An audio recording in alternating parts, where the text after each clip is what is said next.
Hi everyone, நான் உங்க Prabhakaran from Prabas MS Office. இந்த இன்ட்ரெஸ்டிங்கான எக்ஸல் டியூட்டோரியலில் ஸ்விட்ச் அப்படின்ற இன்ட்ரெஸ்டிங்கான எக்ஸல் ஃபார்முலாவை பற்றி தெரிஞ்சுக்க போகிறோம். இந்த ஃபார்முலாவை எங்கெல்லாம் யூஸ் பண்ணலாம், ஒருவேளை இந்த ஃபார்முலா உங்ககிட்ட இல்லைன்னா ஆல்டர்னேட்டிவாக ஏதாவது ஃபார்முலாவை இதுக்கு பதிலாக யூஸ் பண்ண முடியுமான்ற ஒரு அண்டர்ஸ்டாண்டிங்கை கொடுக்க போகிறோன்றதுனால ஃபுல்லாக பாருங்கள். கட்டாயமாக ஃபுல்லாக பார்த்துட்டு லைக்கும் பண்ணிவிட்டு சப்ஸ்கிரைப் பண்ணாதவங்க அதையும் பண்ணிவிட்டு பெல் ஐக்கானையும் எனேபிள் பண்ணிவிடுவீங்கன்னு நம்புகிறேன். வாங்க வீடியோக்குள்ளே போகலாம். SWITCH ஸ்விட்ச்ன்ற எக்ஸல் ஃபங்க்ஷனை பற்றி டெப்த்தாக பேசலாம். ஓகே, ஸ்விட்ச் ஃபார்முலா அப்படின்றது மல்டிபிள் வேல்யூஸை செக் பண்ணி அதுக்கு ரெலவெண்ட்டான வேல்யூவை சூஸ் பண்ணி நமக்கு தேவையான ஒரு இடத்துல போஸ்ட் பண்ணுறதுக்கு இந்த ஃபார்முலா யூஸ் ஆகுதுன்ற பேசிக் அண்டர்ஸ்டாண்டிங்கை நீங்கள் தெரிஞ்சுக்கோங்க. உங்ககிட்ட 2019 வெர்ஷன் ஆஃப் எக்ஸல் இருக்குது, அதாவது ஆஃபீஸ் 2019 இருக்குன்னா இந்த ஃபார்முலா உங்களுக்கு அவைலபிளாக இருக்கும்.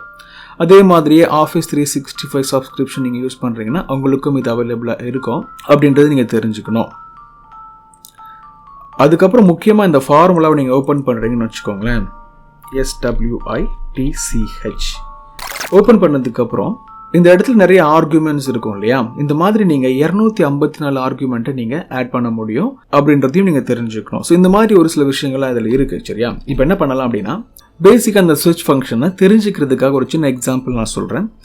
1 2 அப்படின்னு 2 நம்பரை நான் கீப் பண்ணியிருக்கேன். 1 அப்படின்னா எஸ் அப்படின்ற ஒரு அவுட்புட் இந்த இடத்துல கொண்டு வரலாம். 2 அப்படின்னா நோன்ற அவுட்புட்டை கொண்டு வரலாம் பை யூஸிங் ஸ்விட்ச் ஃபங்க்ஷன். ஓகே, எக்ஸ்பிரஷன் அப்படின்ற இடத்துல இந்த 1 இன்புட் பண்ணிடலாம், கம்மா கொடுத்துடலாம். இப்போ இந்த இடத்துல நீங்கள் செலக்ட் பண்ண போகிற வேல்யூவை பேஸ் பண்ணி தான் இன்னும் ஒரு சில வேல்யூ வரப்போகுதுன்றதுனால என்னென்ன வேல்யூலாம் வரலான்றதை நம்ம இந்த இடத்துல டிஃபைன் பண்ணணும். ஃபஸ்ட்டு இந்த இடத்துல 1 இருக்கலாம். அப்படி 1 இருந்துச்சுன்னா எஸ்ன்னு தானே வேணும். ஸோ YES கொடுத்துட்றேன், கம்மா கொடுத்துருவோம். ஒருவேளை இந்த இடத்துல 2 இருக்கலாம் அப்படின்னும் போது வேல்யூ 2ல் நான் 2ன்னு கீப் பண்ணிவிட்டு கம்மா கொடுத்துட்றேன். ஸோ வேல்யூ 2 அப்படின்னு இருந்துச்சுன்னா ரிசல்ட் என்ன வேணும், நோன்னு வர வைக்கலாமா? நோ. அவ்வளோதான். இந்த இடத்துல என்ன இருக்குன்றதை பேஸ் பண்ணி ஒருவேளை எஸ் வரும், இல்லைன்னா நோ வரும். ஓகே, 2 இருந்தால் நோ வரும், 1 இருந்தால் எஸ் வரும்ன்ற மாதிரி நம்ம டிஃபைன் பண்ணியிருக்கோம். க்ளோஸ் பண்ணிவிடுவோம், என்டரும் பண்ணுவோம். எஸ், நம்ம எதிர்பார்த்த மாதிரியே 1 இருக்கிறதுனால எஸ் வந்திருக்கு, ட்ராக் பண்ணும்போது நோ வந்திருக்கு. ஒருவேளை நம்ம இந்த இடத்துல 2 போட்டோம்னா அந்த ஃபார்முலா ஆட்டோமேட்டிக்காக தகுந்த மாதிரி அவுட்புட்டு கொடுத்துக்கிட்டே இருக்கும். இதை போய் செக் பண்ணோம், செக் பண்ணதுக்கப்புறம் 1 2 அப்படின்னு பார்த்து அதுக்கு தகுந்த அவுட்புட் கொடுக்கும். இந்த மாதிரி நீங்கள் கம்மா போட்டு என்னெல்லாம் இருக்கலாம், 2 3 4 5ன்னு எல்லாத்துக்குமே ஒரு வேல்யூவை அசைன் பண்ண முடியும். அதை பேஸ் பண்ணி இது அவுட்புட்டை கொடுக்கும். இப்போ இதே எக்ஸாம்பிள் என்ன பண்ணலான்னா இந்த இடத்துல யூஸ் பண்ணலாம். இங்கே இருக்கிற கோடை செக் பண்ணி அதுக்கு ரெலவெண்ட்டான அமௌண்ட்டை இங்கே போஸ்ட் பண்ண போகுது. இங்கே பாருங்களேன், இந்த இடத்துலையும் கோட் இருக்குது, அமௌண்ட் இருக்குது. இந்த டேபிள் இருந்து டேட்டாவை லுக்அப் பண்ணி இந்த இடத்துல நம்ம கொண்டு வந்து இந்த ஃபார்முலா கொடுக்குற மாதிரி நம்ம பண்ண போகிறோம். 73 இருந்துச்சுன்னா 450ன்ற வேல்யூ இங்கே வரணும். அதே மாதிரி இங்கேயும் 450 வரணும், இங்கேயும் 450 தான் வரணும். பட் இந்த இடத்துல 89 இருக்கிறதுனால இந்த இடத்துல என்ன வரணும் அப்படின்னா 650ன்ற நம்பர் ஆர் அமௌண்ட் வரணும். இதே கான்செப்டை நம்ம நிறைய ஃபார்முலா யூஸ் பண்ணி பண்ண முடியும். பட் இதே கான்செப்டை ஸ்விட்ச்ன்ற ஃபங்க்ஷன் எப்படி பண்ணுதுன்ற பேசிக் அண்டர்ஸ்டாண்டிங்கை வளர்த்துக்கலாம்.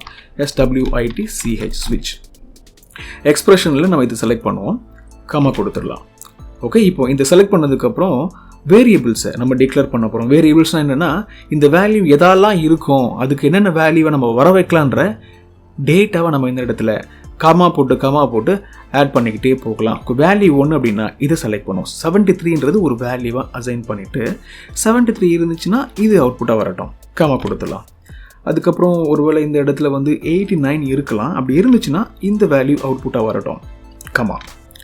அதுக்கப்புறம் 107ன்றது இந்த இடத்துல இருக்கிறதுக்கான பாசிபிலிட்டி இருக்குது. அப்படி இருந்துச்சுன்னா 500ன்றது அவுட்புட்டாக வரட்டும், கம்மா கொடுத்துடலாம். அதுக்கப்புறம் இந்த வேல்யூ 4ன்ற இடத்துல 205 இந்த இடத்துல வேல்யூ இருக்க சான்ஸ் இருக்குது அப்படின்றதுனால அப்படி 205 இருந்துச்சுன்னா 350ன்றது ரிசல்ட்டாக வரட்டும் அப்படின்னு நான் கொடுத்துட்றேன். அவ்வளோதான், எல்லாமே கொடுத்துட்டோம். ப்ராக்கெட்டையும் க்ளோஸ் பண்ணிடலாம். பாருங்களேன், ஜஸ்ட் நீங்கள் செலக்ட் பண்ணுறீங்க, அந்த ஆர்குமெண்ட்டில் என்ன செலக்ட் பண்ண சொல்லுதுன்றதை பேஸ் பண்ணி அழகாக நம்ம செலக்ட் பண்ணியிருக்கோம். இப்போ என்டர் பண்ணால் ஒரு அவுட்புட் வரும். பட் இந்த ஃபார்முலாவை ட்ராக் பண்ணால் ப்ராப்ளம் வரும் இல்லையா, ஏன்னா இந்த ஃபார்முலா இதை டிபெண்ட் பண்ணியிருக்கு, இதையும் டிபெண்ட் பண்ணியிருக்கு. இதை கீழே ட்ராக் பண்ணும்போது இந்த ரெஃபரன்ஸும் கீழே மூவ் ஆகும், இந்த ரெஃபரன்ஸும் மூவ் ஆகிடும்ன்றதுனால நம்ம லாக் பண்ண வேண்டியது அவசியம்.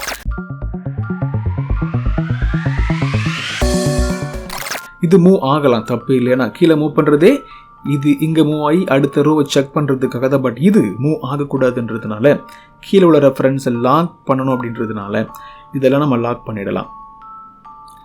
எஸ், A14 நம்ம லாக் பண்ணணும். லாக் பண்ணுறதுக்கு நமக்கு தெரிஞ்ச ஒரு குளோபல் ஷார்ட்கட் இருக்கு இல்லையா, F4. செலக்ட் பண்ணி F4 இதெல்லாம் நான் லாக் பண்ணிவிட்டேன். இதெல்லாம் ஃபிக்ஸடாக இருக்கட்டும், லாக் ஆகி இருக்கட்டும், மூவ் ஆக வேண்டான்றதுனால நான் லாக் பண்ணியிருக்கேன். இந்த வேல்யூ மட்டும் மூவ் ஆகட்டும், என்டர் பண்ணிவிடுவோம். ஃபார்முலாவையும் ட்ராக் பண்ணுவோம். உங்களுக்கு இப்போ என்ன புரிஞ்சிருக்கணும் அப்படின்னா, இந்த இடத்துல இருக்கிற கோடை பேஸ் பண்ணி இந்த இடத்துல அவுட்புட்டை கொண்டு வந்திருக்கோம்.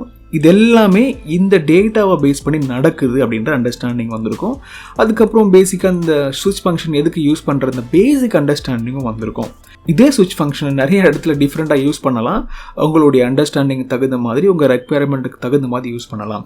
இந்த டைமில் உங்களுக்கு ஒரு டவுட் வரும். ஒருவேளை உங்ககிட்ட ஸ்விட்ச் ஃபங்க்ஷன், உங்கள் எக்ஸலில் ஸ்விட்ச் ஃபங்க்ஷன் இல்லைன்னா அதுக்கு பதிலாக நீங்கள் எந்தெந்த ஃபங்க்ஷன் எல்லாம், எந்தெந்த ஃபார்முலாவெல்லாம் யூஸ் பண்ணி இதே மாதிரியான சினாரியோவை மேனேஜ் பண்ண முடியுன்ற கொஸ்டின் வரும். ஓகே, முதல்ல இது நீங்கள் VLOOKUP ஃபார்முலா மூலமாக யூஸ் பண்ணலாம். ஒருவேளை உங்கள்கிட்ட ஸ்விட்ச் இல்லைன்னா VLOOKUP வச்சு நீங்கள் இதை மேனேஜ் பண்ணிடலாம். இஃப்ன்ற ஃபங்க்ஷன், இஃப்ஸ்ன்ற ஃபங்க்ஷன், XLOOKUPன்ற ஃபங்க்ஷன், சூஸ்ன்ற ஃபங்க்ஷன், இந்த 5 ஃபங்க்ஷனை வச்சும் இந்த ஸ்விட்ச்ன்ற ஃபங்க்ஷனுக்கு பதிலாக ஆல்டர்னேட்டிவாக உங்களால் யூஸ் பண்ண முடியுன்றதை மைண்டில் ஃபிக்ஸ் பண்ணிக்கோங்க. எப்படி யூஸ் பண்ணுறது அப்படின்ற கொஸ்டின் இருந்துச்சுன்னா ப்ராக்டிஸ் பண்ணி பாருங்கள்.